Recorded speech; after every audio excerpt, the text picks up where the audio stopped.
चलिए जी, good evening, शुभ संध्या, राधे राधे, जय श्री कृष्ण सभी साथियों को बहुत बहुत स्वागत है साथियों। एक बार फिर से आप सभी का आपके अपने YouTube प्लेटफॉर्म एमडी क्लासेस पर बहुत बहुत स्वागत है भाई। तो चलिए सभी लोग एक बार अपने इस प्यारे, अपने इस पसंदीदा, अपने इस उपयोगी सेशन को लाइक जरूर कर दीजिएगा और अपने जरूरतमंद साथियों के साथ, दोस्तों के साथ शेयर भी करिएगा। कॉपी पेन आपके पास होना चाहिए, एक शॉर्ट नोट्स बनाने की प्रक्रिया में जरूर लग जाइए। हमारे साथ जुड़ चुके भाई चंद्रिका, तौफीक, हिमांशु, अवनीश, सौम्या, आदर्श, वैष्णवी, दिशा, रोशनी, बहुत बहुत स्वागत है। Monu, most welcome, most welcome, most welcome. तो चलिए सीधे आपको पहले प्रश्न की तरफ ले चलें और आज आपको जो पीवाईक्यूज कराने जा रहे हैं ये दिल्ली सल्तनत का है, दिल्ली डायनेस्टी का है। और दिल्ली सल्तनत जिसके अंतर्गत आप जानते हैं कि 1206 से शुरू करके 1526 तक का पूरा इतिहास आप पढ़ते हैं और इसमें आप गुलाम वंश, है ना भाई, आपका खिलजी वंश, तुगलक वंश, सैयद वंश, लोधी वंश, ये 5 वंश, ये 5 डायनेस्टीज हैं जिसके बारे में आप जानते हैं। तो चलिए देख लिया जाए पहला प्रश्न भैया और आंसर देने का प्रयास करिएगा। आपको अंदाजा होगा कि किस प्रकार के क्वेश्चंस आते रहे हैं। ठीक है, तो कह रहा रजिया सुल्तान किस वर्ष सुल्तान बनी थी भैया?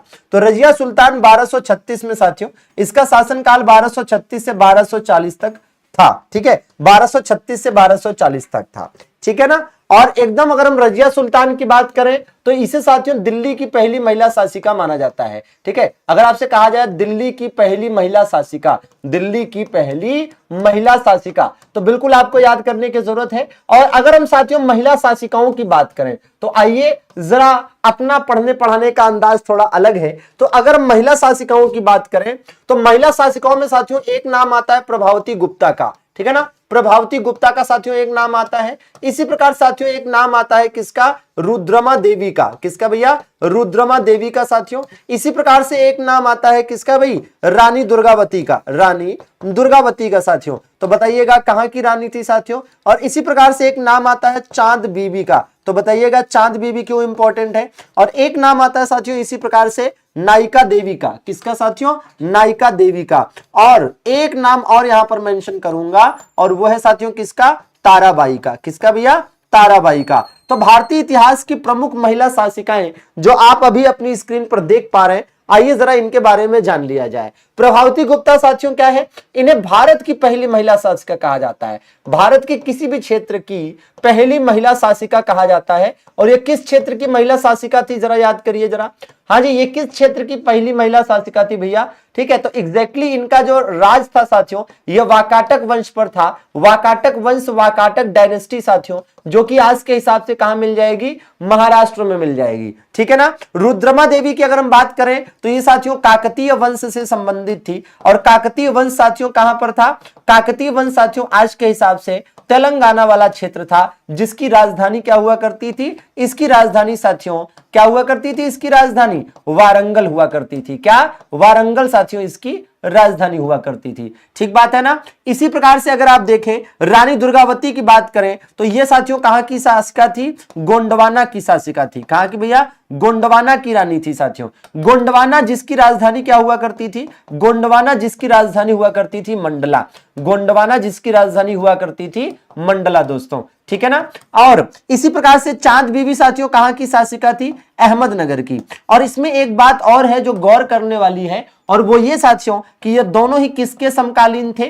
तो भैया अकबर के समकालीन। ठीक है, ये क्वेश्चन पूछा गया है कि अकबर के समकालीन बताइए, तो ये दो के दोनों ही साथियों किसके समकालीन थी? अकबर के समकालीन थी साथियों। ठीक है, अकबर के समकालीन। इसी प्रकार से और आगे बढ़िए, नायिका देवी साथियों याद करिए कि भीम द्वितीय की माता थी। भीम द्वितीय की माता थी और इनका रोल क्या है? इनका रोल ये, इनका महत्व ये है कि 1178 में मोहम्मद गौरी को हराया था। मोहम्मद गौरी को हराया था भैया, तो बहुत बड़ी बात थी। और ये मोहम्मद गौरी की भारत में, गुजरात में पहली हार थी। कहां पर? पाटन गुजरात में इसकी साथियों हार हुई थी मोहम्मद गौरी के, इन्हीं के हाथों। ठीक है ना। इसी प्रकार से ताराबाई की साथियों अगर हम बात करते हैं तो ये मराठा कालीन सर्वाधिक योग्य महिला थी।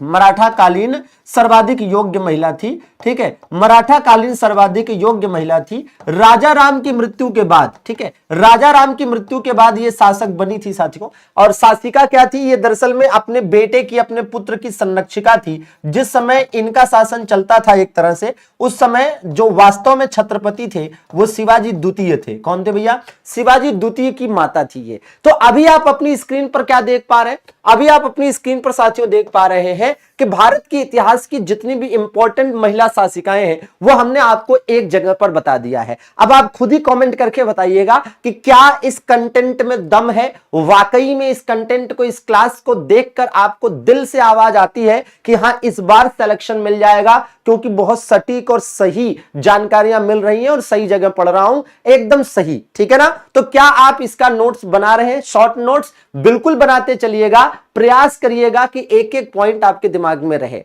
ठीक है ना? चलिए आगे देख लिया जाए। ठीक है, ये बताइएगा भाई, कह रहा मामलुक साम्राज्य। मामलुक शब्द अगर आपने पहली बार सुना हो तो मैं आपको याद करा दूं कि भैया इसे दास वंश भी कहा जाता है, इसे गुलाम वंश भी कहा जाता है साथियों। दास वंश या गुलाम वंश भी कहा जाता है। ठीक है, और एकदम सिंपल सी एक शानदार सी ट्रिक मैं आपको बताना चाहूंगा इस संदर्भ में। ठीक है, कि आपने दिल्ली सल्तनत में पढ़ा हो शायद कि गुड़ खा के तसले में। ठीक है ना? इस ट्रिक से क्या फायदा है भैया? गुड़ खा तसले में। इस ट्रिक से एक बड़ा फायदा क्या है पता है?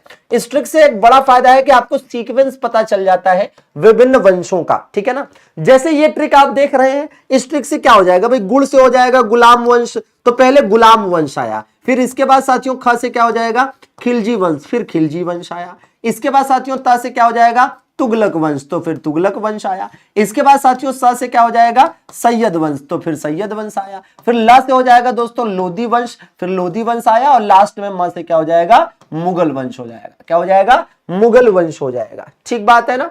अच्छा भैया, तो अब इसका राइट आंसर क्या होने वाला है साथियों? तो इसका राइट आंसर होने वाला है रजिया सुल्तान। ठीक है वो चीज, लेकिन यह है कि यह मामलुक वंश की शासिका थी। रजिया सुल्तान इल्तुतमिश की पुत्री थी, बेटी थी। ठीक बात है ना? हाँ जी, बिल्कुल बिल्कुल बेहिमांशु। ठीक है, अब इसमें आप देखिएगा कि यहीं तक दिल्ली सल्तनत है। ठीक है, यहीं तक दिल्ली सल्तनत है, वो अलग है। ठीक है, यहां तक साथियों दिल्ली सल्तनत का दिल्ली डायनेस्टी का मामला है। ठीक है, दिल्ली डायनेस्टी का साथियों मामला है। अब इसमें यह भी ध्यान दे सकते हैं कि इसमें सबसे लंबा, ठीक है ना, सबसे लंबा शासनकाल किसका रहा? तो सबसे लंबा शासनकाल साथियों है ना तुगलकों का रहा था, 94 वर्षों का सबसे लंबा शासनकाल। ठीक है, और सबसे छोटा शासनकाल किसका रहा था? तो सबसे छोटा शासनकाल साथियों खिलजियों का रहा था। सबसे छोटा शासनकाल किसका रहा था? तो ये साथियों खिलजियों का रहा था। ये भी आपको ध्यान देने की जरूरत है। ठीक है ना? चले अगले प्रश्न की ओर, पक्का याद रहेगा। ठीक है, आइए जरा इसका आंसर दीजिएगा। कह रहा दास वंश की स्थापना किसने की थी साथियों? दास वंश अर्थात गुलाम वंश। ठीक है ना? तो दास वंश अर्थात गुलाम वंश की स्थापना कुतुबुद्दीन ऐबक के द्वारा की गई थी। कुतुबुद्दीन ऐबक साथियों जिसे लाख बख्श की उपाधि मिली है, इसे लाख बख्श कहा गया है, लाखों का दान करने वाला। पील बख्श कहा गया है साथियों, हाथियों का दान करने वाला। इसे हातिम ताई द्वितीय भी कहा गया है। क्या कहा गया है भैया? इसे हातिम ताई द्वितीय भी साथियों कहा गया है। और साथ में इसी को कुरान ख्वां या मलिक भी कहा गया है। कुरान ख्वां या मलिक भी साथियों कहा गया है। क्या कहा गया? और कुरान ख्वां, क्योंकि पांचों वक्त की नमाज कहा जाता है कि अदा करता था। ठीक बात है? तो ये साथियों कुतुबुद्दीन ऐबक की आबाद है ना, क्या है? उपाधि है। ठीक है, चलिए आगे देख लिया जाए साथियों। कह रहा है इनमें से किसके द्वारा दिल्ली सल्तनत में एकता प्रणाली को संस्थागत रूप से स्थापित किया गया? बहुत अच्छे भाई हिमांशु। देखिएगा साथियों, अगर हम एकता प्रणाली की बात करते हैं तो समझिएगा कि एकता का क्या मतलब है। जब हम कहते हैं ई से, है ना, एकता का मतलब होता है भूमि। एकता का मतलब क्या होता है? भूमि। ठीक है ना? और इक्तेदारी प्रणाली को शुरू करने वाला कौन है? ई से इक्ता और ई से इल्तुतमिश, ऐसे याद कर सकते हैं।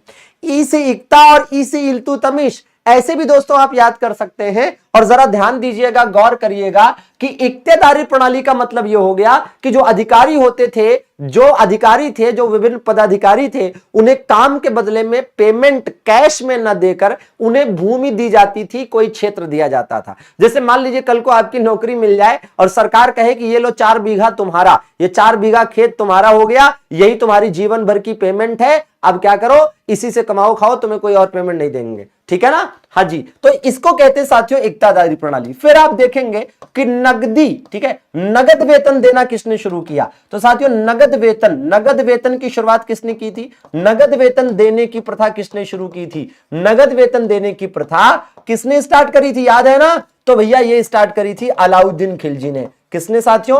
अलाउद्दीन खिलजी ने शुरू की थी। अलाउद्दीन खिलजी ने नगद वेतन देने की प्रथा को शुरू किया था। पक्का याद रहेगा ना? चलो ये बता दो।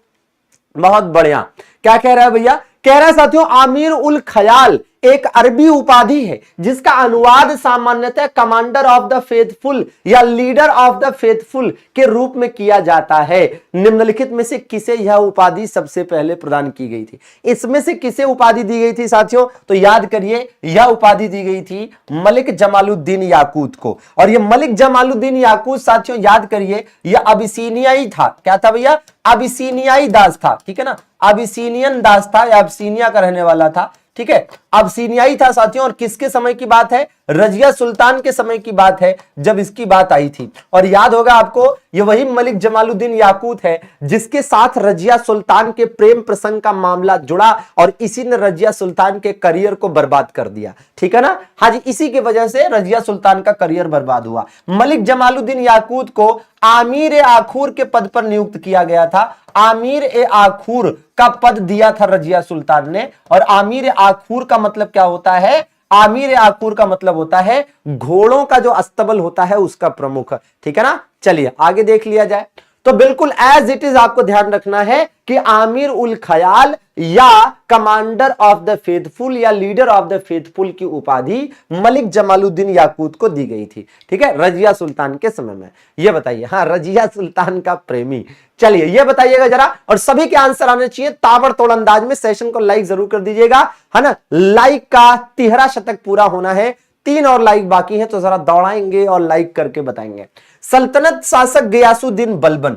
साथियों गियासुद्दीन बलबन तो अलग ही लेवल का था। गियासुद्दीन बलबन की अगर हम बात करें तो ये साथियों शुरू में इल्तुतमिश का दास था। किसका साथियों? ये इल्तुतमिश का दास हुआ करता था, गुलाम हुआ करता था। इल्तुतमिश का दास हुआ करता था, गुलाम हुआ करता था। फिर क्या हुआ भैया?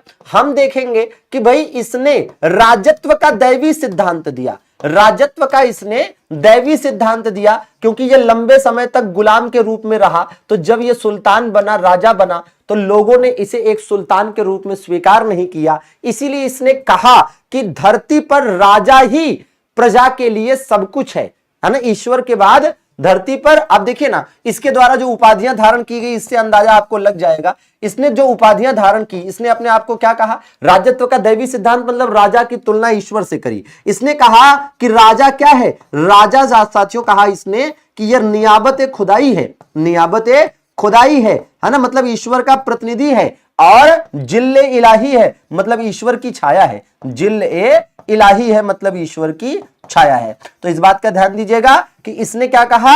जिल्ले इलाही और नियाबते खुदाई, जिल्ले इलाही और नियाबते खुदाई, ठीक है, इस बात का ध्यान रखेंगे। और साथ में साथियों इसने अपने दुश्मनों के प्रति, याद करिए, लौह एवं रक्त की नीति अपनाई थी, ठीक है, लौह व रक्त की नीति अपनाई थी। लौह एवं रक्त की नीति अपने दुश्मनों के प्रति इसी ने अपनाई थी, ठीक है। लौह एवं रक्त की नीति का मतलब क्या हो गया? लौह एवं रक्त की नीति का मतलब हो गया साथियों कि अपने दुश्मनों का, ठीक है, हाँ, अपने दुश्मनों का समूल नाश, ठीक है ना, हाँ, अपने दुश्मनों का समूल नाश करने की पॉलिसी इसने अपनाई थी। और इसने शासन शुरू किया 1266 में, 1287 में खत्म किया।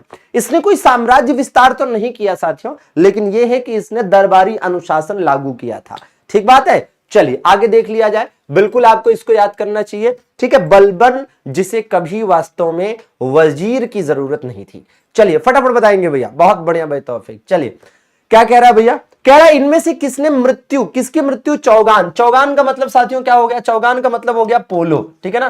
पोलो खेलते समय, चौगान खेलते समय घोड़े से गिरकर मृत्यु हुई थी। कुतुबुद्दीन ऐबक की साथियों कहां पर मृत्यु हुई थी? लाहौर में मृत्यु हुई थी। 1210 में साथियों लाहौर में घोड़े से गिरकर मृत्यु हुई थी। चौगान या पोलो का खेल भारत की देन है, ठीक है। इस खेल का विकास कहां पर हुआ? कभी क्वेश्चन ऐसे आता है ना, तो इसका विकास, इस खेल का विकास भारत में हुआ। इस खेल का, है ना, इस खेल का विकास कहां पर हुआ साथियों? भारत में हुआ। जैसे इंग्लैंड की देन है क्रिकेट, वैसे ही ये भी, ठीक है, भारत की देन है, का विकास भारत में हुआ। और इसे गुप्त काल में क्या कहा जाता था साथियों? इसे गुप्त काल में क्या कहा जाता था? तो याद रहे कि इसे गुप्त काल में चतुरंगा कहा जाता था। इसे गुप्त काल में क्या कहते थे? इसे गुप्त काल में चतुरंगा कहा गया है। ठीक है, क्या कहा गया है? चतुरंगा कहा गया, चतुरंगा कहा गया। तो इस बात का थोड़ा ध्यान रखिएगा। चलिए ये बताइए जरा, भारत में सिजदा प्रथा किसने शुरू की थी? सिजदा व पाबोस। एक्चुअली में साथियों आपको बता दें कि भैया बलबन ने कोई साम्राज्य विस्तार नहीं किया। ठीक है, मतलब ऐसा कोई साम्राज्य, कोई लड़ाई नहीं लड़ी, कोई साम्राज्य विस्तार नहीं किया। तो बलबन ने साथियों, बलबन ने साम्राज्य विस्तार नहीं किया तो क्या किया? बलबन ने कोई साम्राज्य विस्तार नहीं किया, किसी प्रकार का एम्पायर एक्सपेंशन नहीं किया, लेकिन इसने दरबारी अनुशासन लागू किया। और इसके द्वारा जो दरबारी अनुशासन लागू किया गया, यह दरबारी अनुशासन किस पर आधारित था? ईरानी परंपराओं पर आधारित था। ठीक है ना, ईरानी परंपराओं पर साथियों आधारित था। और ईरानी परंपराओं पर आधारित जो दरबारी अनुशासन था, इसमें एक था साथियों सिजदा, है ना, एक था पाबोस। तो सिजदा पाबोस साथियों इसने शुरू किया, काफी इंपॉर्टेंट है ना। और यह प्रथा आगे चलकर किसने बंद कर दी? ठीक है, इसे आगे चलकर बैन किया गया मुगल शासक शाहजहां के समय में। मुगल शासक शाहजहां के समय में इसे बैन कर दिया गया। ठीक बात है ना, तो बिल्कुल याद रखेंगे। और यह भी आपको बता दें साथियों कि इसके द्वारा नवरोज पर्व का आयोजन भी शुरू कराया गया था, है ना। बलबन ने और क्या किया था? बलबन ने नवरोज शुरू कराया। नवरोज क्या होता है?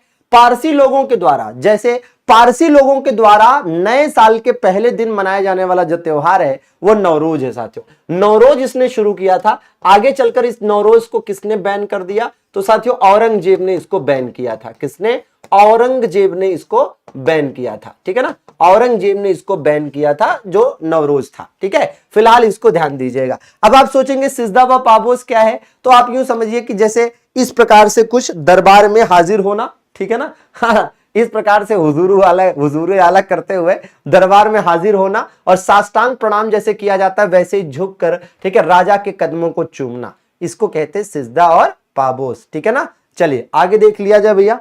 ये देखिए, कह रहा है साथियों निम्नलिखित में से किसने नवरोज नामक प्रसिद्ध फारसी त्योहार शुरू किया था? तो जैसा कि अभी भी बताया कि बलबन ने शुरू किया था, आगे चलकर औरंगजेब ने इसे बैन कर दिया। अब जो हमने आपको ट्रिक बताई थी उस ट्रिक को यहां अप्लाई करिए, आंसर हो जाएगा। ट्रिक हमने बताई थी ना कि दिल्ली सल्तनत के जो डायनेस्टीज हुई हैं, जो वंश हुए हैं, उनको सीक्वेंस से याद कैसे करना है। तो ये देखिएगा यहां पर ये ट्रिक बता रखी है, बिल्कुल वीके का जीके वाली। ठीक है ना, तो बिल्कुल साथियों यहां पर आप देख सकते हैं कि इस ट्रिक से बड़े आसानी से याद हो जाएगा, गुड़ खा तसले में। ठीक है, तो इसमें देखिए गुलाम खिलजी तुगलक सैयद लोदी। ठीक है, तो वही ट्रिक आपको यहां पर अप्लाई कर देनी है, आंसर निकल आएगा। ठीक है ना, तो पहले गुलाम, फिर खिलजी, फिर तुगलक, फिर लोदी। ठीक है, तो इसमें से कौन सा आंसर सटीक है? B is the right answer for this question. क्या बात है भाई साहब, 400वां लाइक पूरा होने में मात्र 2। अरे वाह, अब तो केवल 1 लाइक बाकी है, तो 399 हो गए। चलो दौड़ाओ जरा इसको, है ना। हाँ जी, पार करो। रजिया सुल्तान किसकी बेटी थी? तो भैया इल्तुतमिश की बेटी थी। किसकी भैया? इल्तुतमिश की। रजिया सुल्तान की उपाधि क्या थी पता है? रजियत उद्दीन। क्या भैया? रजियत उद्दीन। तो याद रहे कि इसे कहीं कहीं पर किस नाम से देखा गया है? रजियत उद्दीन इसकी उपाधि देखी गई है, इस बात को भी ध्यान दीजिएगा। ठीक है ना, चलिए ये बताइएगा। बहुत अच्छे, शानदार, जिंदाबाद। अरे वाह, हमने कहा 400वां पूरा करना है, हम 500 करीब पहुंचा दिया। वेरी गुड, शानदार, जिंदाबाद, आभार। अरे वाह, लो भैया 500 पूरा होने वाला है। बहुत अच्छे, बहुत अच्छे, शानदार, जिंदाबाद। लगभग 84 वर्षों तक उपमहाद्वीप में शासन करने वाला पहला मुस्लिम वंश कौन सा था? पहला मुस्लिम वंश। बहुत अच्छे, बहुत अच्छे, बताएंगे। हाँ, चतुरंगा, बिल्कुल, है ना। अच्छा, एक चतुरंगा को थोड़ा सा यहां पर ध्यान दीजिएगा कि जो पोलो का खेल है, जो पोलो खेल है, ठीक है, इसके बारे में थोड़ा सा करेक्शन करूंगा। ठीक है ना, एक करेक्शन करूंगा कि गुप्त काल में चतुरंगा जिसे कहा गया है, ये चेस को कहा गया है। किसको कहा गया है? चेस को कहा गया है। चेस का मतलब समझते हैं? चेस का मतलब साथियों शतरंज। चेस का मतलब क्या है? शतरंज। ठीक है ना, और ये जो चौगान है जिसे हम पोलो कह रहे हैं, ये किसकी देन है? तो इस खेल के विकास, है ना, इस खेल के विकास में, है ना, ये इस खेल के विकास में तुर्कों का योगदान है। किसका योगदान है? इस खेल का विकास में तुर्कों का योगदान है। किसका भैया? तुर्कों का। तो ये खेल तुर्कों की देन है। ठीक है, तुर्कों का योगदान है। ये करेक्शन एक कर लीजिएगा। ठीक है ना, हाँ जी, ये करेक्शन एक आप तुरंत फटाफट कर लीजिएगा, जहां भी आपने इसको नोट किया हो तुरंत करेक्शन करेंगे। ठीक है, ये जो गुप्त काल वाला है साथियों, ये चेस है, शतरंज है। ठीक है, जिसे उस समय क्या कहा गया है, चतुरंगा कहा गया है। ठीक है ना, क्या कहा गया है, चतुरंगा कहा गया है। आइए जरा अब इसका आंसर दीजिएगा। 84 वर्षों तक शासन करने वाला जो मामला है, ठीक है, 84 वर्षों तक शासन करने वाला, देखिए मुगल काल की बात करें तो भैया 1526 से शुरू करके, ठीक है, 1858 तक इनका शासन रहा। बीच में 1540 से 55 को निकाल दीजिए जो सूरी वंश का था। ठीक है, खिलजियों की बात करें साथियों तो इनका शासन काल स्टार्ट हुआ था 1290 में और 1316 में खत्म हुआ। तुगलकों की साथियों बात करें तो इनका शुरू हुआ है ना, एक मिनट, ठीक है, तो ये जो है 1320 तक जाएगा। कब तक जाएगा, 1320 तक। और इसके तुरंत बाद तुगलकों का स्टार्ट हुआ है 1320 में और कहां तक गया है, 1414 तक। गुलाम वंश का क्या है साथियों, गुलाम वंश का 1206 में स्टार्ट हुआ है, 1290 तक गया है। अब इसमें से कौन ऐसा जो 84 वर्षों तक शासन किया, ठीक है ना। अगर हम इनके ईयर को निकालें दोस्तों, अगर हम इनका ईयर निकालें तो आप पाएंगे कि इस प्रश्न का राइट आंसर क्या होना चाहिए, गुलाम वंश होना चाहिए। क्या होना चाहिए, गुलाम वंश होना चाहिए। ठीक है ना, चलिए बिल्कुल आगे देख लिया जाए भैया। हाँ जी, अब यहां पर ये प्रीवियस ईयर क्वेश्चन इसीलिए कराया जा रहा है आपका, ताकि आपको ये पता चले कि किस प्रकार के क्वेश्चन आते रहे हैं और उसी हिसाब से आप अपनी तैयारी को आगे बढ़ा सकें।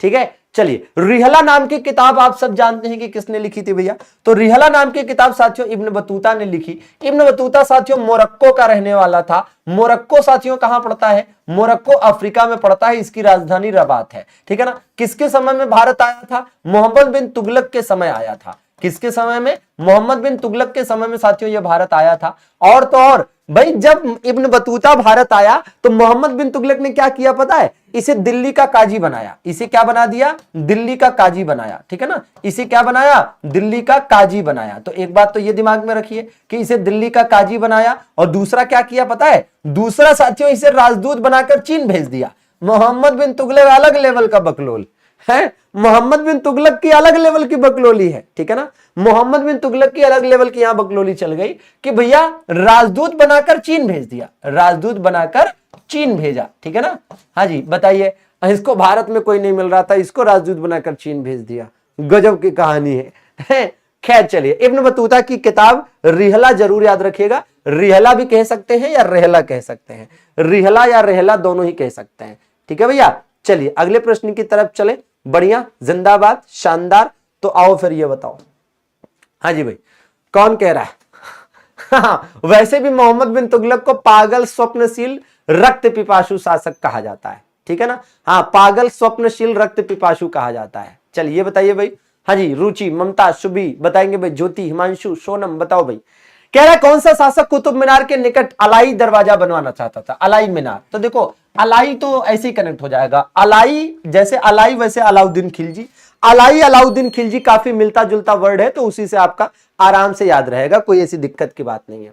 निम्नलिखित में से किसने अपने सैनिकों के लिए, ठीक है, सीरी नाम का किला बनवाया? सीरी किला एक्चुअली में क्या है, तो अगर आप देखेंगे कि एक चीज सीरी किला, ठीक है, सीरी किला कहां पर स्थित है भैया, सीरी किला। ठीक है, तो या तो आप इसे सीरी किला कहते हैं, तो एक तो किला हो गया सीरी किला, और एक साथियों हो गया आप देखेंगे कि है ना पिथौरागढ़ का किला। ठीक है, पिथौरागढ़ का किला। ठीक है, मैं क्या बताने जा रहा हूं आप ध्यान से देखिएगा, अभी आपको भी मजा आएगा, आप तुरंत इसे नोट करेंगे। और एक साथियों पुराना किला, क्या भैया, पुराना किला। एक किला और ले लीजिए, कौन सा साथियों, एक हो जाएगा भाई लाल किला। तो साथियों दिल्ली में स्थित ये अलग अलग किले हैं, इनका निर्माण किसने कराया है ये देखना है। ठीक है ना, तो ये सारे के सारे किले कहां पर स्थित हैं, ये साथियों दिल्ली में स्थित है। कहां पर स्थित है, दिल्ली में स्थित है। अब इसमें ये देख लीजिए कि सीरी किला किसने बनवाया है, तो ये साथियों अलाउद्दीन खिलजी ने बनवाया। किसने बनवाया, अलाउद्दीन खिलजी ने बनवाया साथियों। ठीक है, पिथौरागढ़ का किला किसने बनवाया था दिल्ली में, ये साथियों बनवाया था पृथ्वीराज चौहान ने। किसने भैया, पृथ्वीराज चौहान या पृथ्वीराज तृतीय ने बनवाया था। दिल्ली में पुराना किला किसने बनवाया था, शेरशाह सूरी ने बनवाया था। किसने, शेरशाह सूरी ने बनवाया था। और लाल किला किसने बनवाया साथियों दिल्ली में, ये शाहजहां ने बनवाया। किसने भैया, शाहजहां ने बनवाया। तो बिल्कुल याद रहेगा ना, तो एकदम कनेक्ट करके याद कर सकते हैं ताकि चीजें लंबे समय तक दिमाग में बैठे। ठीक है ना, चलें आगे। हाँ, ये एक जगह पर नोट्स में जरूर लिख लीजिएगा। ठीक है, तो दिल्ली के ये किले आपके लिए इंपॉर्टेंट है। बाकी एक शॉर्टकट ट्रिक आपको बता दूं, अलाई। ठीक है, अलाई नाम से एक शॉर्टकट ट्रिक है, और ये वो किले हैं जो अकबर ने बनवाए हैं। ये वो किले हैं जो किसने बनवाए हैं? अकबर ने बनवाए हैं। शॉर्टकट आप अलाई से याद करेंगे। तो आ से क्या हो जाएगा? आ से हो जाएगा आगरा, ठीक है ना। ला से क्या हो जाएगा? ला से हो जाएगा लाहौर, ठीक है, क्या हो जाएगा? लाहौर। और ई से क्या हो जाएगा? ई से हो जाएगा इलाहाबाद, क्या हो जाएगा? इलाहाबाद हो जाएगा, ठीक है। आप देखिए कितनी परफेक्ट ट्रिक है। अलाई, आगरा, लाहौर, इलाहाबाद, ये तीनों किले किसने बनवाए? अकबर ने बनवाए, ठीक है ना। चलिए अगले प्रश्न की तरफ चले भैया, पक्का याद रहेगा ना? ठीक है, ये बताइएगा आप। बहुत बढ़िया, हाँ जी, बहुत बढ़िया। चलिए भाई, खुशी बाबू लोहार भी आ गए हैं क्लास में, ठीक है। हथौड़ा हथौड़ा लेके आए हो ना, चला ना देना, पता चला स्क्रीन टूट जाएगी। चलो, अलाउद्दीन खिलजी के शासन काल में राज्य द्वारा निम्नलिखित में से किस प्रकार का कर नहीं लगाया गया था? ठीक है, देखिए अलाउद्दीन खिलजी के समय में साथियों मवेशियों पर जो लगाया गया कर था उसका नाम था चराई कर। मवेशियों, दुधारू पशुओं को चराने पर भी टैक्स ले लेता था, है ना। इतना ऐसा था कि दुधारू पशुओं के चराने पर टैक्स ले लेता था। और आवास कर मतलब हाउस टैक्स लेता था। भाई चलो, आवास कर तो आज भी लिया जाता है ना, नगर निगम वाले, नगर पालिका वाले हाउस टैक्स लेते ही हैं। कृषि पर कर इसने 50% तक लिया, ठीक है, 50% तक। मतलब जो खेती बाड़ी है, आज के टाइम में खेती बाड़ी पर टैक्स ही नहीं लगता है, 50% तक इसने टैक्स लिया भैया। तो राइट आंसर क्या है कि लघु उद्योगों पर टैक्स। ऐसा कुछ आप पढ़ते नहीं है। हाँ, अलाउद्दीन खिलजी जो है काफी इंपॉर्टेंट है, और आप देखेंगे भारत के इतिहास में कृषि पर सबसे ज्यादा टैक्स लगाने वालों में इसका नाम आता है, ठीक है ना। हाँ जी बिल्कुल। ये बताइए भाई, कह रहा है खिलजी वंश का प्रथम शासक था, खिलजी वंश का। वैसे अलाउद्दीन खिलजी को इतने टैक्स की क्या जरूरत थी? जरूरत थी, सबसे ज्यादा मंगोल आक्रमण अलाउद्दीन खिलजी के समय में ही तो हुए थे, ठीक है ना। हाँ जी भैया, तो वही चीज है कि लड़ने के लिए हथियार तो चाहिए और हथियार खरीदने के लिए पैसा चाहिए, ठीक है भैया। चलिए बताइए भाई, कह रहा है खिलजी वंश का पहला शासक, खिलजी वंश का प्रथम शासक, ठीक है ना। चलिए, तो खिलजी वंश का प्रथम शासक साथियों, तो खिलजी वंश का पहला शासक जो था वो था साथियों जलालुद्दीन खिलजी, ठीक है। जलालुद्दीन खिलजी खिलजी वंश का पहला शासक था, और इसे दिल्ली सल्तनत का सबसे उम्रदराज शासक भी माना जाता है ना। दिल्ली सल्तनत का सबसे उम्रदराज शासक माना जाता है। अंततः इसकी हत्या इसी के भतीजे, है ना, इसी के भतीजे तथा इसी के दामाद अलाउद्दीन खिलजी ने अंततः इसकी हत्या कर दी, ठीक है। अलाउद्दीन खिलजी इसका भतीजा भी था, दामाद भी था, ठीक है ना। चलिए ये बताइए जरा, 13वीं सदी में बख्तियार खिलजी ने बंगाल के किस राजा को पराजित किया था? अब एक बात समझिएगा, अगर मैं आपसे कहूं कि फर्स्ट मुस्लिम इन्वेजन, है ना, फर्स्ट मुस्लिम इन्वेजन की अगर हम बात करते हैं, पहला मुस्लिम आक्रमण की बात करें, ठीक है, तो ध्यान दीजिएगा, पहला मुस्लिम आक्रमण, मैं अलग अलग कॉन्टेक्स्ट में बात करूंगा और ध्यान दीजिएगा, ठीक है ना। तो ये मुस्लिम इन्वेजन की जो बात कर रहा हूं इसको आप स्पष्ट रूप से समझ पाएंगे, थोड़ा सा बस ध्यान देने की जरूरत है, ठीक है। कैसे भैया?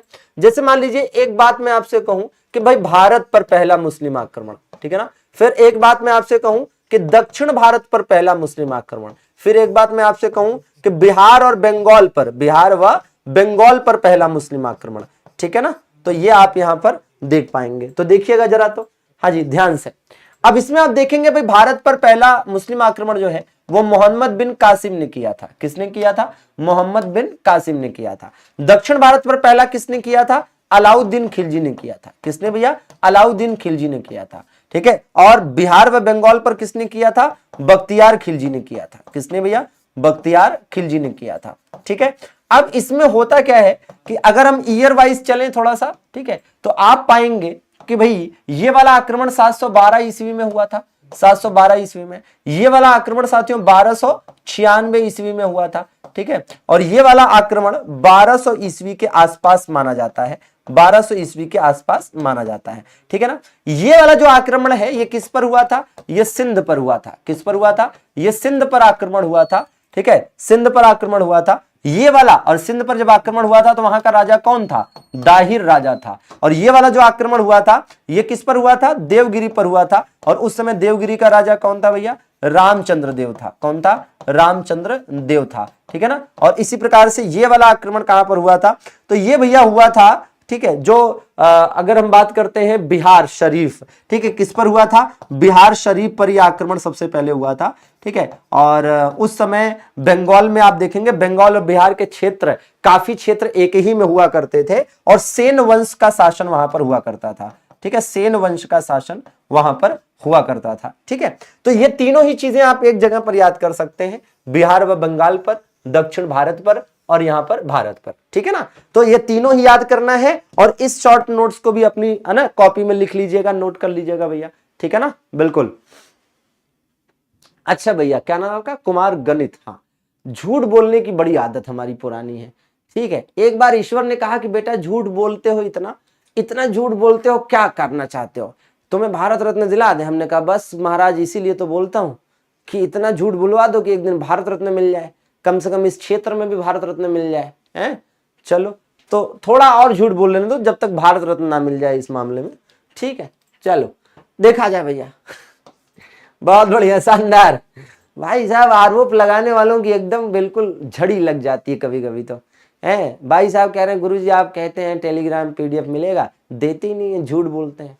हाँ सही कह रहे हो, एकदम सही है। मन्ने तो बहुत एकदम शौक लगी पड़ी है ना, मैं तो बिल्कुल शोषण करने के लिए यहाँ खड़ा हूँ। ठीक है, कोई पढ़ाने लिखाने तो आता नहीं, जब दिन भर जब देखो तब झूठ ही बोलता रहता हूँ। ये नहीं कह रहे हैं गुरुजी डाल दो, भूल गए होंगे गुरुजी है। हाँ, गुरुजी दिन भर पढ़ा रहे हैं है ना, दिन भर आपकी सेवा में लगे, ये नहीं देख रहे हो। कह देना चाहिए कि सर आप डालना शायद भूल गए, डाल दीजिए। ठीक है, या ये भी नहीं कि लाओ आज चेक कर लेते हैं, रात में क्लास चलती है 10 बजे खत्म होती है। ठीक है, चलिए ये बताइए।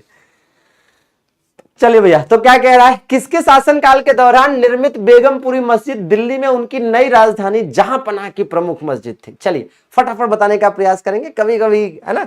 हाँ, कभी कभी ऐसे खतरनाक क्वेश्चन भी आते हैं। राइट आंसर है मोहम्मद बिन तुगलक। क्या भैया? मोहम्मद बिन तुगलक। ठीक है, मोहम्मद बिन तुगलक। चलिए, कभी कभी क्या होता है पता है, कभी कभी ये होता है कि आप सही जगह पर पीडीएफ खोजते नहीं है, इसलिए भी नहीं मिलता है ना। जैसे जैसे हम बताते हैं कि यहाँ पर पीडीएफ मिलेगी, ऐसे ऐसे मिलेगी, तुरंत कमेंट बॉक्स में आ जाता नहीं सर पीडीएफ है ही नहीं, है ना। और फिर हम सोचते हैं वाकई में नहीं है क्या, फिर मोबाइल उठा के देखते पता चला वहां पीडीएफ पड़ी रहती है, सही जगह पे पहुंचे ही नहीं, है ना। चलिए ये बताइए, एक प्रसिद्ध यात्री इब्न बतूता कहाँ का निवासी था भैया? तो ये तो बता चुके हैं, मोरक्को का रहने वाला था। मोरक्को अफ्रीका में पड़ता है और राजधानी मोरक्को की भैया क्या है? क्या है? रबात है। क्या भैया? रबात है। चलिए भैया, दीपक, हिमांशु, वैष्णवी, दुर्गेश बताएंगे भैया, लक्ष्मण बताओ भैया। काकतीय राजवंश का अंत निम्नलिखित में से किसके द्वारा हुआ? साथियों, काकतीय राजवंश के बारे में मैं आपको 2-3 बातें बताता हूं जो आपको याद करना चाहिए। एक तो आपको रुद्रमा देवी के बारे में ध्यान देना है। ठीक है, क्योंकि यहां से क्वेश्चन पूछे जाते हैं कि रुद्रमा देवी नामक प्रसिद्ध महिला शासिका का संबंध किस वंश से था? तो भैया आप काकतीय वंश बताएंगे। दूसरा, याद करिए गोलकुंडा का किला, आपको याद है गोलकुंडा का किला? तो गोलकुंडा का जो किला है साथियों, वो भी आप देखेंगे तो भैया काकतीयों के समय में बनवाया गया। और काकतीय वंश के एक प्रसिद्ध शासक हुए प्रताप रुद्रदेव। ठीक है ना, प्रताप रुद्रदेव, ये भी काफी इंपॉर्टेंट है क्योंकि प्रताप रुद्रदेव वही है जिन्हें कोहिनूर हीरा मिला। ठीक है, जिन्हें कोहिनूर हीरा मिला था और इनसे कोहिनूर हीरा कौन ले लिया भैया? अलाउद्दीन खिलजी। अब क्या अलाउद्दीन खिलजी स्वयं गया था कोहिनूर हीरा मांगने?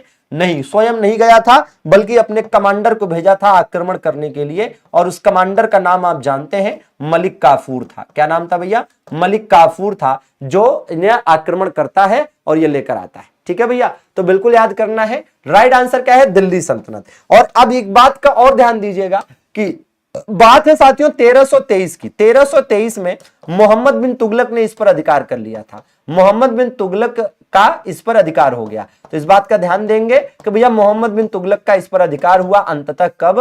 1323 में। 1323 में भैया। ठीक है, एज इट इज आपको याद कर लेना है। चलिए ये बता दीजिए, मोरक्को का प्रसिद्ध यात्री इब्न बतूता किसके समय में भारत आया था? तो मोरक्को का प्रसिद्ध यात्री, ठीक है भैया, तो यही आया था। ठीक है ना, तो राइट आंसर क्या है भैया? राइट आंसर हो जाएगा दिल्ली सल्तनत। और दिल्ली सल्तनत में भी किसके समय में आया था? मोहम्मद बिन तुगलक के समय में आया था। 2021 में एनटीपीसी ने यह क्वेश्चन पूछा हुआ है, ये बताइएगा। कह रहा प्रसिद्ध कन्नड़ नाटक तुगलक, जिसका अन्य भारतीय भाषाओं में भी मंचन किया गया, के लेखक कौन है? ठीक है ना, अब ये अलग लेवल का क्वेश्चन था भैया। तो इसके लेखक है साथियों गिरीश कर्नाड। कौन भैया? गिरीश कर्नाड। ठीक है ना, चलिए ये बताइएगा। कह रहा किस सम्राट ने अपनी राजधानी दिल्ली से दौलताबाद? अब इसमें भी एक शानदार सा वीके का जीके अंदाज देखिएगा, मजा आ जाएगा। देखिए, अगर हम दिल्ली सल्तनत की राजधानी की बात करें, एक मैं आपको बहुत जबरदस्त कॉन्सेप्ट बताता हूं और ये कॉन्सेप्ट आपको भूलेगा ही नहीं, मतलब सवाल ही नहीं उठता। है ना, आप भी कहोगे सर जादू है। दिल्ली सल्तनत की राजधानी, तो अगर हम दिल्ली सल्तनत की राजधानी की बात कर रहे हैं तो एक चीज दिमाग में रखिएगा कि इसे दिल्ली सल्तनत क्यों कहा गया है। इसका नाम ही दिल्ली सल्तनत इसलिए पड़ा क्योंकि इसकी राजधानी दिल्ली थी, ठीक है ना। हाँ जी, तो दिल्ली सल्तनत तो इसकी राजधानी थी ही थी, ठीक है, लेकिन हम देखेंगे दिल्ली सल्तनत के शासक, है ना, ऐसे शासक जिन्होंने दिल्ली को राजधानी नहीं बनाई, शासक जिन्होंने दिल्ली को राजधानी नहीं बनाई, जिन्होंने दिल्ली को राजधानी नहीं बनाई, दिल्ली को राजधानी नहीं बनाई, क्योंकि ज्यादातर शासकों की राजधानी तो दिल्ली ही रही। तो राजधानी नहीं बनाई किसने दिल्ली को, बस वही बता दीजिए, वही जान लीजिए तो काम खत्म हो जाएगा, ठीक है।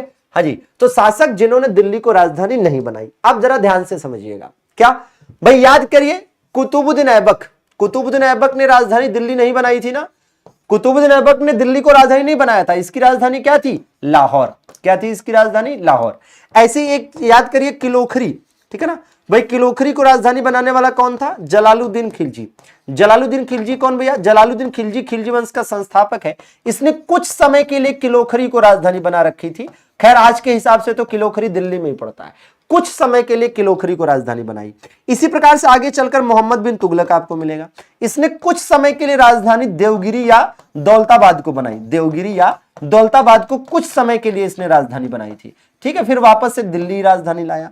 फिर आगे चलकर आप देखेंगे कि जो सिकंदर लोदी हुआ, भाई सिकंदर लोदी और इसके बाद का जो शासक हुआ इब्राहिम लोदी, इन दोनों की राजधानी क्या थी भैया, इन दोनों की राजधानी आगरा थी, इन दोनों की राजधानी क्या थी, आगरा थी, ठीक है ना। तो ये चीज आपको दिमाग में रखनी है, ठीक है भाई। इन चार के अलावा जितने भी दिल्ली सल्तनत के सुल्तान हुए सबकी राजधानी दिल्ली थी। अब दिल्ली सल्तनत में तो भैया है ना 85 सुल्तान है, तो 85 को याद करेंगे, इससे बेहतर है कि 4 को याद कर लो कि भैया ये वो 4-5 है जिनकी राजधानी दिल्ली नहीं रही, ठीक है ना। और इसमें भी जलालुद्दीन और मोहम्मद बिन तुगलक ने कुछ समय के लिए राजधानी दिल्ली न रखकर कोई और रखा, प्रयोग किया, लेकिन वापस से दिल्ली ही जाना पड़ा, ठीक है। हाँ, एडिशनल बात यहां पर क्या याद करने की जरूरत है, एडिशनल बात यहां पर यह याद करने की जरूरत है कि दिल्ली का, है ना, दिल्ली को राजधानी बनाने वाला पहला सुल्तान, दिल्ली को राजधानी बनाने वाला पहला सुल्तान, ठीक है, दिल्ली को राजधानी बनाने वाला पहला सुल्तान, ठीक है ना, बनाने वाला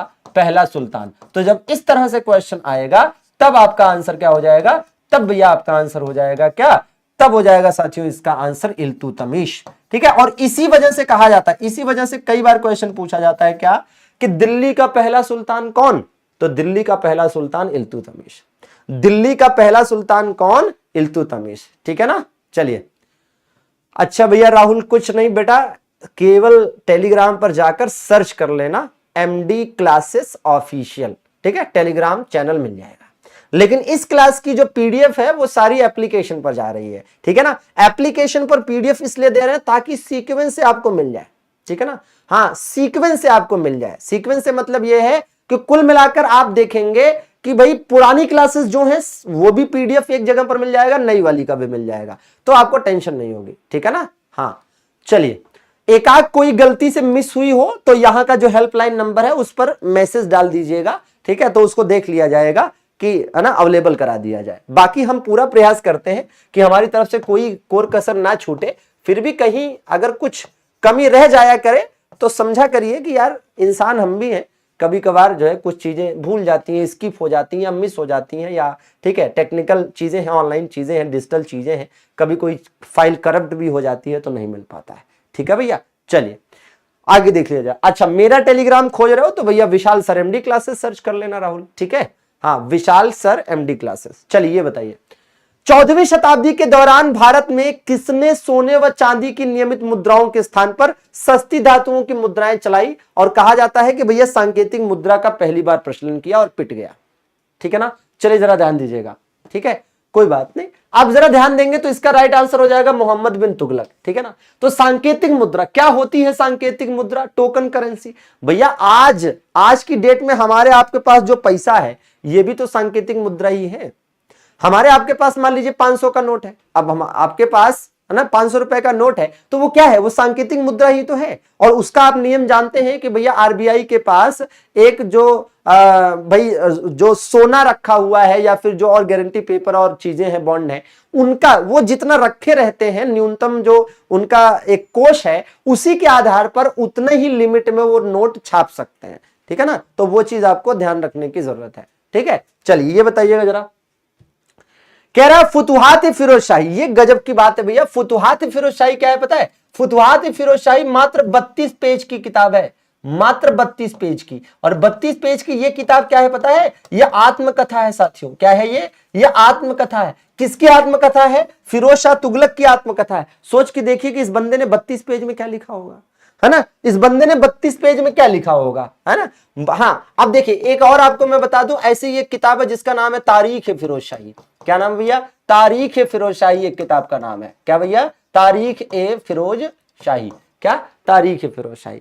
ठीक है, तो ये भी ध्यान दीजिएगा, ये किसकी है भैया? ये जियाउद्दीन बर्नी की किताब है। ठीक है ना, हाँ जी, किसकी? जियाउद्दीन बर्नी की किताब है। और इस तारीख ए फिरोज शाही में क्या जानकारी मिलती है? तो इसमें इसमें अलाउद्दीन खिलजी के आर्थिक सुधारों की जानकारी मिलती है। अलाउद्दीन खिलजी के, ये कई बार पूछा गया है, तो अलाउद्दीन खिलजी के आर्थिक सुधारों की जानकारी यहां पर मिल जाती है। तो ये भी काफी इंपॉर्टेंट है आपके लिए। चलिए ये बताइए, बहुत अच्छा।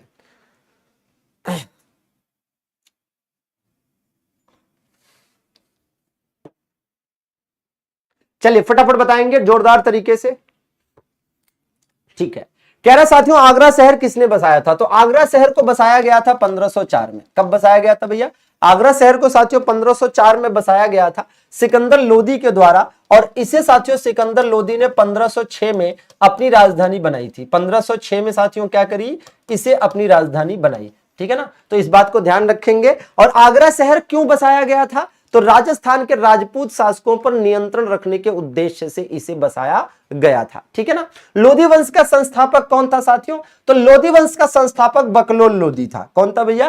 बकलोल लोधी जो है ये लोधी वंश का साथियों संस्थापक था। और सबसे लंबा शासनकाल, ठीक है भाई, सुल्तानों में सबसे लंबा शासनकाल इसी का था। सुल्तानों में सबसे लंबा शासनकाल, ठीक है, सबसे लंबा शासनकाल सुल्तानों में इसी का था। ठीक है ना, हाँ, सबसे लंबे समय तक शासन किया इसने। चलिए ये बताइएगा, ठीक है ना। हाँ, ये बताएंगे। ये कमेंट बॉक्स में बकलोल कौन लिख रहा है भाई? बहलोल लोधी होता है, बकलोल कहाँ लिख रहा हो? चलो ये बताओ, इब्राहिम लोदी ने 1526 में पानीपत की लड़ाई किसके खिलाफ हारी थी? बाबर के खिलाफ हारी थी। और दिल्ली सल्तनत का लोदी वंश का खात्मा हो गया था और मुगल वंश स्थापित हो गया था। ठीक है ना, मुगल वंश स्थापित हो गया था। कुतुब मीनार के पास स्थित कौन सी मस्जिद के बारे में यह माना जाता है कि वह दिल्ली में बनने वाली पहली मस्जिद थी? तो भैया दिल्ली में मस्जिद बनने वाली पहली मस्जिद कुव्वत उल इस्लाम मस्जिद, जो कि किसके द्वारा बनवाई गई थी साथियों? ऐबक के द्वारा बनवाई गई थी। कुव्वत उल इस्लाम मस्जिद, कुव्वत उल इस्लाम मस्जिद, ये बताइएगा। कह रहा है इनमें से किसने अजमेर में 2.5 दिन का झोपड़ा बनवाया? आइए जरा देख लिया जाए कि ये 2.5 दिन का झोपड़ा क्या था। तो भैया 2.5 दिन का झोपड़ा साथियों एक्चुअली में एक मस्जिद है। क्या है भैया? एक मस्जिद है साथियों। ठीक है ना, 2.5 दिन का झोपड़ा जो है ये एक मस्जिद है साथियों। और ध्यान यह भी रखना है कि ये जिस जगह पर बनी है वहां पर कभी संस्कृत विद्यालय हुआ करता था। तो संस्कृत विद्यालय साथियों यहां पर था और उस संस्कृत विद्यालय को तोड़कर बनाया गया था। संस्कृत विद्यालय को तोड़कर साथियों इसे बनाया गया। ठीक है ना, हाँ, तोड़कर बना। और ये जो संस्कृत विद्यालय साथियों यहां पर है अजमेर में, कहां पर भैया? अजमेर में। इसे बनवाया गया था कभी? विग्रह राज बीसल देव चतुर्थ के द्वारा। विग्रह राज बीसल देव चतुर्थ के द्वारा साथियों कभी ये बनवाया गया था। ठीक है ना, फिर इसे तोड़कर इसकी जगह पर कुतुबुद्दीन ऐबक ने, क्या हुआ था पता है? हाँ जी, क्या हुआ था कि कुतुबुद्दीन ऐबक 2.5 दिन यहां रुक गया था।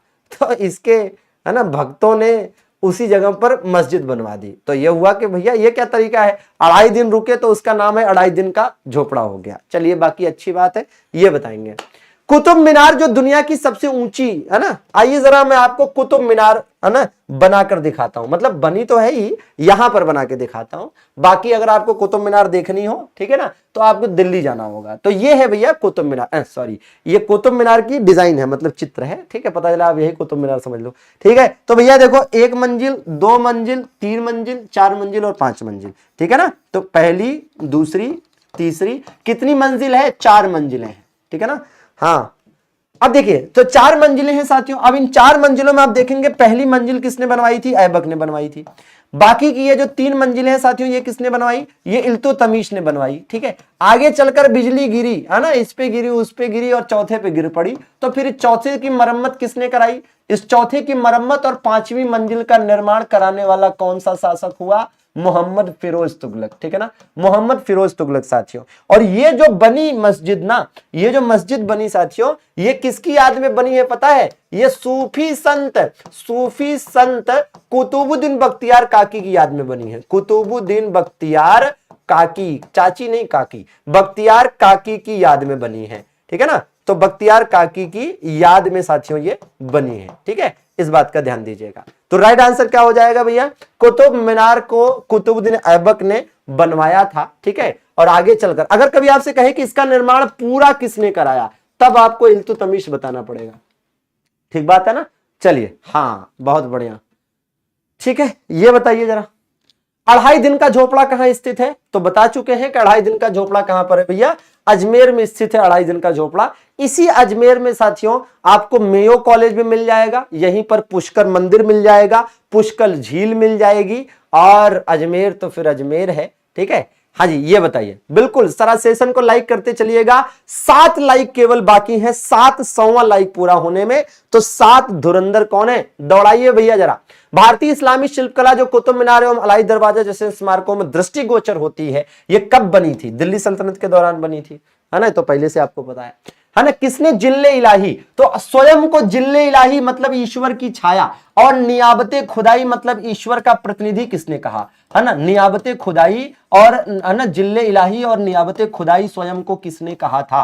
तो भैया बलबन ने कहा था, है ना। इसलिए तो कहते हैं कि बलबन ने राज्यत्व का दैवी सिद्धांत दिया। लौह एवं रक्त की नीति भी किसने अपनाई थी? बलबन ने ही अपनाई थी, कि भैया अपने दुश्मनों का समूल नाश कर देंगे, यह पॉलिसी इसकी थी, ठीक है। उलूग खां किसे कहा जाता है? उलूग खां साथियों बलबन को ही कहा जाता है, और उलूग खां इसे नासिरुद्दीन महमूद तुगलक ने कहा था। उलूग खां का मतलब होता है महान नेता, ठीक है, या महान खां, ठीक है ना। हाँ जी, ये बताइए, सिकंदर ए सानी किसे कहा जाता है? तो स्वयं को